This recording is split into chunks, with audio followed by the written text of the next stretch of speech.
Hello everyone, welcome back to our channel. In this video, I will guide you how to upload PDFs to Gemini. To do this, first of all, open Gemini in your browser. Once you go there, if you want to upload your PDF, then first of all, you have to upload that PDF into your drive.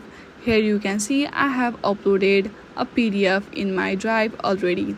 Once you do that, go back to your Gemini and then on the typing bar type @Google Drive. Then you can see some extension may require your consent. Warning for that, click on the setting gear and then go down and toggle on the Google Workspace and then hit on the connect. Once you do that, again go back to the typing section and then type @Google Drive and type summarize the PDF.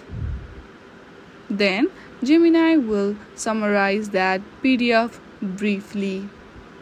So in this way, you can upload any PDF to your drive and then make Gemini to describe it.